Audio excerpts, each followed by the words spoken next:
Hello, dear students. How are you? A very sweet and fresh morning to all of you. Now, today we are going to start lesson number 13, Forest and River, written by Jalaluddin Rumi. On your screen here a picture of great poet, Sufi poet Jalaluddin Rumi. आपकी screen पर यह जो चित्र दिखाई पड़ रहा है यही महान कवि जलालुद्दीन रूमी जी हैं. We want to discuss some more information about our poet. Maulana Jalaluddin Rumi was the greatest Sufi poet. यह जो है एक बड़े महान सूफी कवि थे. इन द पार्शियन लैंग्वेज, पारसी भाषा के. He is famous for his ghazals, और वो अपनी गज़लों के लिए फेमस थे. And his epic Masnavi i Manavi which vital influenced thought and literature throughout the Muslim world and beyond. इनके जो सूफ़ी थॉट्स थे यह कोई मुस्लिम कंट्रीज़ में ही नहीं या मुस्लिम समाज में ही नहीं बल्कि पूरे विश्व में विख्यात थे. बहुत ही महान कवि जलालुद्दीन रूमी जी थे. So on your text book material of general class the spectrum of 12th class, page number 119, lesson number 13, forest and river. आज हमको यही कविता पढ़नी है. फॉरेस्ट यानी कि जंगल, रिवर यानी नदी, रिटन बाय जलालुद्दीन रूमी. आपको 119 नंबर के पेज पे ये कविता मिलेगी. The dialogue between the forest and the river makes the passer by a man doubt the nature of existence what those doubt. यहाँ पर एक प्रश्न आपके स्क्रीन पे दिया है. यही प्रश्न पेज नंबर 119 पर आपको मिलेगा 12th की टेक्स्ट बुक में. द डायलॉग यानी होता है वार्तालाप, बिटवीन यानी बीच में, फॉरेस्ट एंड रिवर यानी नदी और जंगल के. फॉरेस्ट यानी जंगल और नदी के बीच में जो है संवाद जो है वो राहगीर एक बना रहा है. किस किस के बीच में? जंगल और नदी के बीच का संवाद या वार्तालाप राहगीर बना रहा है. By a man doubt the nature of existence, एक आदमी अस्तित्व की प्रकृति पर संदेह करता है. Doubt the nature of existence, स्वयं के अस्तित्व की या जो भी इस प्रकृति में अस्तित्व के रूप में प्राप्त है उस पर संदेह करता है. व्हाट दोज डाउट, उसके संदेह क्या हैं. So firstly we have to discuss main points of this poem. The grass on the other sides of the edge, edge है actually EDGE, edge looks greener means पड़ोसी के बगीचे की घास ज़्यादा हरी दिखाई पड़ती है. In this poem there is a dialogue between the forest and the river. इस कविता में फॉरेस्ट यानी जंगल और नदी के बीच की वार्तालाप है. The forest envies the freedom of movement that the river enjoys. Forest जलन करता है, एनवीज मतलब जलन करता है, फ्रीडम यानी स्वतंत्रता, फ्रीडम ऑफ मूवमेंट मतलब घूमने की स्वतंत्रता. मूवमेंट हो रहा है ना, नदी घूमती है ना. दैट द रिवर एंजॉयज, जो नदी आनंद महसूस कर रही है, उसकी स्वतंत्रता से जंगल को जलन हो रही है. It regrets its own destiny of remaining chained at one place. वह पश्चाताप कर रहा है खुद के भाग्य पर कि वह बंधा हुआ है एक पर्टिकुलर जगह से, प्लेस से. On the other hand, the river envies the majestic solitude that the forest enjoys. और इसके विपरीत नदी उसके मैजेस्टिक सॉलिट्यूड का कहना मतलब एकाकीपन में जो बड़े शानदार तरीके से जो फॉरेस्ट जिस अकेलेपन में अपनी शानदार तरीके से जो रहता है, जो आनंद महसूस करता है, उससे नदी जल रही है. Thus the forest and the river see themselves in the image of each other.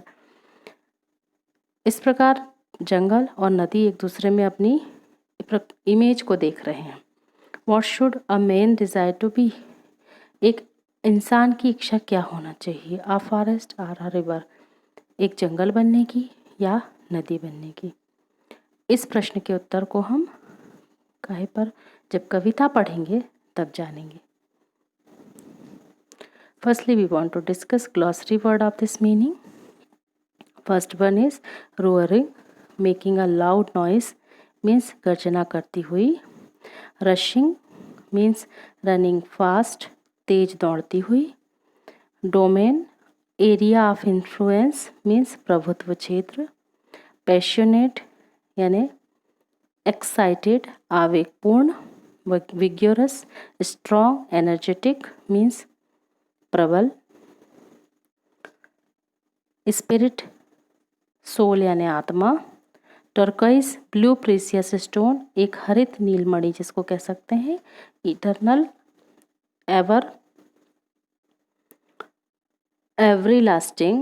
Everlasting actually शाश्वत। कैप्टिव प्रिजनर यानी बंदी। विदर टू बिकम ड्राई, विदर यानी सूख जाना। सेक्युलसन सॉलिट्यूड यानी एकांत या शांति। इमर्ल्ड या ग्रीन प्रीसियस स्टोन हरे रंग का नीलमणि।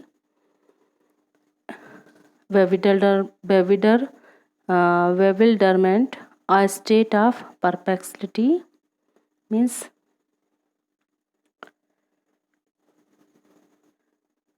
घबराहट। a state of perplexity मतलब घबराहट। चलिए कविता को पढ़ते हैं और उसको समझते हैं। I wish I were like you. कवि कह रहे हैं मेरी इच्छा है कि मैं तुम्हारी तरह होता। आई विश मैं चाहता हूँ कि मैं तुम्हारे जैसा होता। Always travelling always sightseeing हमेशा बनने कहा। Always I wish I were like you said the forest to the roaring river. कवि ने कहा कवि कह रहे हैं कि मेरी इच्छा है, मैं चाहता हूँ कि मैं तुम्हारे जैसे होता। बन ने कहा said the forest to the roaring river मतलब वन ने कहा किससे, गर्जना करती हुई नदी से। Always travelling always sightseeing सदा यात्रा करते, सदा सैर सपाटा करते। साइट सीइंग मतलब दृश्यों का अवलोकन करती। Rushing towards the pure domain of the she द्रुत गति से दौड़ती हुई सागर के संप्रभुत्व क्षेत्र की ओर। शी मतलब सागर। Rushing towards the pure domain मतलब द्रुत गति से दौड़ती हुई सागर के संप्रभु क्षेत्र की ओर। Of the sea the kingdom of water water जल का साम्राज्य जल। द पैशनेट वर्गियस स्पिरिट जल आवेगपूर्ण प्रबल आत्मा। स्पिरिट ऑफ लाइफ मतलब जल आवेगपूर्ण प्रबल आत्मा जीवन की। The liquid turquoise of light the liquid turquoise of light मतलब प्रकाश की द्रवीभूत हरित नीलमणि। विथ इटरनल फ्लो शाश्वत प्रवाह के साथ। बट वॉट एम आई पर मैं हूँ ही क्या। कौन कह रहा है, फॉरेस्ट। ओनली अ कैप्टिव क्या हस्ती है मेरी। चेन्ड टू द अर्थ एक किसके तरह, केवल एक बंदी। ओनली अ कैप्टिव मतलब केवल एक बंदी। चेन टू द अर्थ मतलब धरती के साथ बेड़ियों से जकड़ा। In silence I grow old in silence I wither and die निस्तब्धता में मैं बूढ़ा हो जाता हूँ। निस्तब्धता में मैं मुरझा जाता हूँ और मर जाता हूँ। And before long nothing with remain of me but a handful of ashes और कुछ ही समय में कुछ भी शेष नहीं बचेगा मेरे सिवाय एक मुट्ठी राख के। मतलब लकड़ी जलेगी तो क्या हो जाएगा, थोड़ी सी राख बनेगी ना। इसलिए ये फॉरेस्ट अपनी तकलीफ यहाँ पे बता रहे हैं। O forest half asleep half awake हे जंगल अर्धनिद्रित अर्ध जागृत। क्राइड द रिवर क्या हुआ, वेदना करती क्राइड मतलब चिल्लाना। I wish I were you वेदना व्यक्त करती नदी ने कहा काश में तुम होती, काश में तुम होती। Enjoying a seclusion of living Himalayan एकांत शांति में निमग्न। And illuminated by moonlight nights जीवन और चांदनी रातों से प्रकाशित। एकांत शांति में निमग्न जीवन मरकत मणि की enjoying a seclusion of living immerment and illuminated by moonlight nights, यानी एकांत शांति में निमग्न जीवन मरकतमणि की और चांदनी रातों से प्रकाशित। Being a mirror, reflecting the beauties of spring, वासंती सौंदर्य को प्रतिबिंबित दर्पण। Your destiny a new life every year, तुम्हारा सौभाग्य एक नव जीवन प्रतिवर्ष। कविता में नदी ये किससे कह रही है कि तुम्हारा भाग्य कैसा है, हर साल नया जीवन। कहने का मतलब है पेड़ में हर साल पुरानी पत्तियां झड़ के नई पत्तियां आती है ना, उस बात को लेकर के नदी कह रही है किससे, जंगल से। माई लाइफ रनिंग अवे, मेरा जीवन, from my self, my life running away from myself all the time, running, मेरा जीवन अनवरत अपने से ही दूर भागती और सतत भागती हुई। In bewilderment and what is my gain of all this meaningless journey, घबराहट में और क्या है मेरी उपलब्धि इस यात्रा में, इस सारी निरर्थक यात्रा में। मीनिंगलेस जर्नी मतलब इस सारी निरर्थक यात्रा में, घबराहट में मेरी, नदी जो आवाज़ करती है ना गड़गड़ाहट की, उसको घबराहट कही है नदी ने खुद ने अपने लिए कि मुझे क्या मिलता है घबराहट में और क्या मेरी उपलब्धि इस सारी निरर्थक यात्रा की। Never having a moment of calm and rest, नहीं पाती कभी एक क्षण शांति और विश्राम का। No one can ever know what the other feels, कोई कभी नहीं जान सकता दूसरों को कैसा लगता है ना। What the other feels, who does care to ask about a passer by, किसे परवाह है पूछने की, पासर बाय मतलब एक पथिक के बारे में। If he really excited or was only a shadow, कि क्या उसका वास्तव में अस्तित्व था अथवा थी केवल एक प्रतिछाया। Now a passerby, aimlessly walking in the shade, comes to ask himself, अब एक पथिक निरुद्देश घूमता हुआ छाया में प्रश्न करता है स्वयं से, Who am I, कौन हूँ मैं, A river, a forest, or both, एक नदी एक जंगल या दोनों। रिवर एंड फॉरेस्ट, नदी और जंगल। Jalaluddin Rumi. Next, we want to discuss word power based question of this lesson. After reading the poem, connect the following adjective nouns with a line to the given pictures of the river or forest. यहाँ पर कुछ कविता पढ़ने के बाद पुस्तक में दिए गए एडजेक्टिव्स यानी विशेषण और नाउन्स यानी संज्ञा को लाइन द्वारा नदी या वन के चित्र में या पुस्तक में देखना है आपको, ये उनमें जोड़ना है। ओके, ये आपको पेज नंबर 21 पे मिलेगा बेटा वर्ड पावर में। यहाँ पर दो चित्र बने हैं, एक तरफ नदी का और दूसरी तरफ फॉरेस्ट का, और बीच में कुछ एडजेक्टिव और नाउन वर्ड्स लिखे हैं। उन नाउन वर्ड्स और एडजेक्टिव वर्ड्स को हमको छांट करके लिखना है कि कौन सा वर्ड रिवर में आएगा और कौन सा फॉरेस्ट में आएगा। रिवर में जो वर्ड आएंगे वो देखेंगे। First one is roaring, living, गर्जना करती हुई, लिविंग। रोअरिंग आएगा, living, liquid turquoise, vigorous, sightseeing, eternal flow. ये जो सारे शब्द हैं ये किसके लिए आएंगे, नदी के लिए आएंगे। फॉरेस्ट में इमरल, कैप्टिव, हाफ, अस्लिप, ये जो वर्ड हमने देखे थे ये काय के लिए थे, फॉरेस्ट के लिए थे। Let us question and answer of this poem. Why does the forest envy the river, कवि क्यों जलन करता है, मतलब जंगल, कवि कह रहे हैं कि why does the forest envy the river, जंगल नदी से क्यों ईर्ष्या करता है। The forest envies the river because it always keep travelling and sightseeing while the forest is a captive and can not move. कहने का मतलब है जंगल नदी से इसलिए ईर्ष्या करता है क्योंकि वह सदैव यात्रा करती रहती है और मनोरम दृश्यावलियों का अवलोकन करती रहती है, जबकि जंगल बंदी है और चल फिर नहीं सकता। What is the kingdom of water? जल का साम्राज्य क्या है? The sea or ocean is the kingdom of water.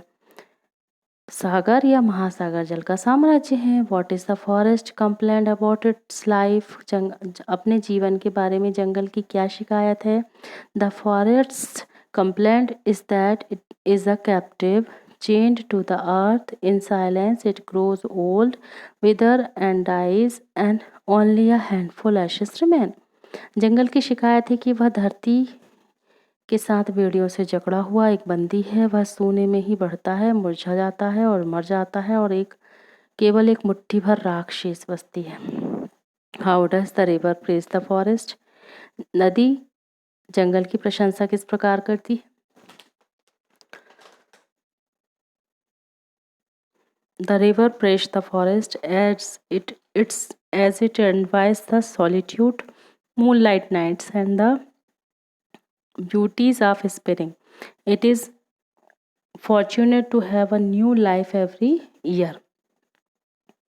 नदी जंगल की प्रशंसा करती है कि वह एकांत चांदनी रात और वासंती सौंदर्य का आनंद लेता है। उसे प्रतिवर्ष एक नए जीवन का सौभाग्य प्राप्त होता है। Fifth question, why does the river consider its journey meaningless? नदी अपनी यात्रा को निरर्थक क्यों मानती है?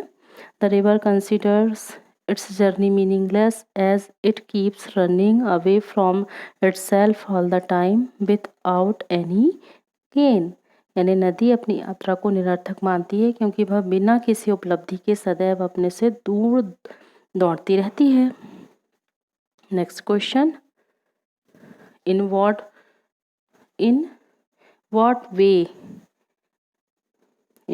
way does the dialogue between the river and forest reflect the dilemma of passerby? नदी और जंगल के बीच का वार्तालाप किस प्रकार पास से गुजरने वाले एक पथिक की दुविधा को व्यक्त करता है?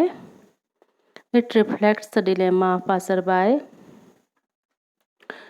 by if he really excited or he was only a shadow. Means EXISTED होगा बेटा, EXISTED। यहाँ पे आप करेक्ट करेंगे। रियली की बात क्या करेंगे? EXI एक्सिस्टेड है एक्चुअली, मतलब जिसको कह सकते हैं अस्तित्व। ओके, अस्तित्व की बात है ये, इस स्पेलिंग करेक्ट करेंगे। EXISTED existed or he was only a shadow, if he is a river or a forest or both। यह पास से गुजरते वाले पथिक की द्विधा व्यक्त करता है कि उसका अस्तित्व वास्तव में है या वह एक छाया मात्र है, क्या वह एक नदी है या एक जंगल या दोनों। Answer in one word, phrasal word यहाँ पे फिल करना। व्हाट इज अ ब्लू और greenish blue precious stone called? Answer होगा turquoise, TURQUOISE। What is a bright green precious stone called? emerald, EMERALD। Who is never has a moment of calm and rest? किसको नहीं है शांति और आराम? River. The forest as a mirror reflect the beauties of what? Spring. Thank you for watching this video. Have a nice day.